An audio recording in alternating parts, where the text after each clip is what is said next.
मैं शुरू की थी और उस टाइम पे सबसे पहले मेरा यही उद्देश्य था कि सबसे पहले अपने बेसिक्स स्ट्रॉन्ग करने हैं। तो बेसिक नॉलेज के लिए 5-6 सब्जेक्ट्स हैं जिस पे आपको बहुत सारा कमांड होना चाहिए, जैसे polity, history, geography, science, technology और एनवायरनमेंट। ये सब्जेक्ट्स पे आपको पूरी तरह कमांड होना चाहिए। तो इसके लिए एक आपको बेसिक सोर्स तैयार करना होगा जिसको आपको बार बार रिवाइज करना पड़ेगा। और दूसरी सबसे इम्पॉर्टेंट चीज़ है करंट अफेयर्स। उसके लिए आपको डेली न्यूज़पेपर पढ़ना पड़ेगा और आपको खुद के अपने नोट्स प्रिपेयर करने पड़ेंगे। जितने भी सोर्सेज से आप पढ़ रहे हैं वहाँ से इम्पॉर्टेंट पॉइंट्स आप नोट्स में लिखिए।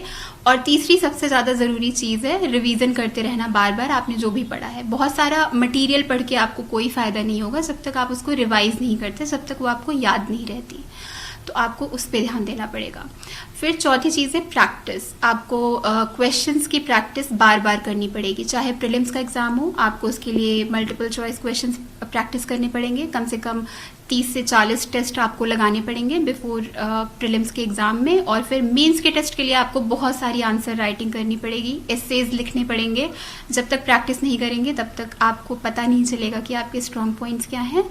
फिर फाइनली इंटरव्यू या जिसे पर्सनालिटी टेस्ट कहते हैं, उसके लिए भी प्रैक्टिस बहुत ज़्यादा ज़रूरी है। आपको क्वेश्चंस की प्रैक्टिस मिरर के सामने करनी पड़ेगी, आपको मॉक देने पड़ेंगे पैनल्स के सामने, आपको फ्रेंड्स के साथ क्वेश्चन आंसर बोलने की प्रैक्टिस करनी पड़ेगी। So practice is a very important part of this preparation. एक और आपने चूज किया और किस वजह से किया? मैं यूपी से बिलोंग करती हूँ, सुल्तानपुर डिस्ट्रिक्ट से। तो इसकी वजह से सबसे पहला कार्डर प्रेफरेंस में मैंने होम कार्डर ही डाला है। तो मेरी फर्स्ट प्रेफरेंस यूपी है, उसके बाद मैंने एमपी प्रेफर किया है, फिर राजस्थान। आप जो सर्विस आप आईएएस चूज किया या क्या आपका प्रेफरेंस क्या है? जी, सो लास्ट ईयर मुझे मेरी 489th रैंक आई थी। उसके बाद मुझे इंडियन रेवेन्यू सर्विस मिल गया था, जो कि लास्ट ईयर मेरी सेकंड चॉइस थी। तो इस साल मैंने बस इंडियन एडमिनिस्ट्रेटिव सर्विसेज ही चूज किया था। एक चीज जो ऑनलाइन हो रहा है तो काफी है, जो कि स्कूल्स को भी ऑनलाइन किया जा रहा है। तो क्या अब आने वाले टाइम में ये पॉसिबल है कि यूपीएससी की प्रिपरेशन भी ऑनलाइन हो सकेगी, या यूपीएससी की प्रिपरेशन करना ऑनलाइन मुश्किल होता है? ऑनलाइन बहुत सारा मटेरियल मिलता है स्टूडेंट्स को, न्यूज़ के टर्म्स में हो या फिर आपका स्टैटिक सिलेबस। तो बहुत सारा मटेरियल वीडियोस यूट्यूब पे बहुत सारे मिलते हैं जिसके थ्रू कैंडिडेट्स प्रिपेयर करते हैं।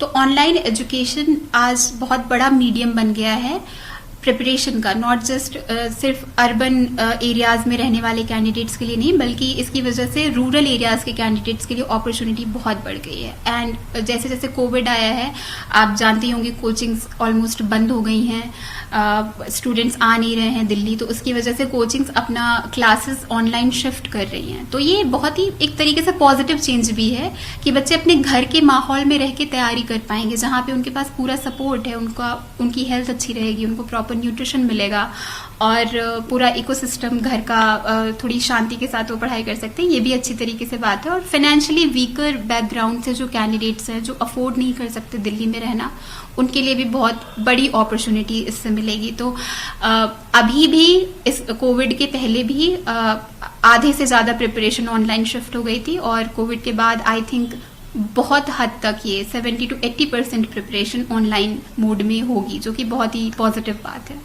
अब आप इन फ्यूचर सारी सीनियर पोस्ट भी होल्ड करेंगी गवर्नमेंट में, सो कौन सी 2 चीजें हैं जो आप सिस्टम में चाहेंगी कि चेंज करें? कॉलेज के टाइम से मैं एनएसएस नेशनल सर्विस स्कीम के थ्रू मैं 2 एरियाज में बहुत ज़्यादा काम करती थी। एक एजुकेशन था, क्वालिटी ऑफ एजुकेशन इम्प्रूव करना बच्चों की, दूसरा था वुमेन एम्पावरमेंट। तो ये एरियाज हमेशा से मेरे लिए इंटरेस्टिंग रहे हैं कि मुझे लगता है कि इनके थ्रू सोसाइटी में पॉजिटिव चेंज लाया जा सकता है। तो आईएएस बनने के बाद भी ये एरियाज मैं हमेशा प्रायोरिटाइज करूंगी जहां भी मुझे मौका मिलेगा। अभी करेंटली न्यू एजुकेशन पॉलिसी भी आ गई है जिसमें क्वालिटी ऑफ एजुकेशन इम्प्रूव करने की बात कही गई है, जो कि अभी पूरे नेशनल लेवल पे ये एक एजेंडा बनेगा। तो उसके तरफ मैं कंट्रीब्यूट करना चाहूंगी।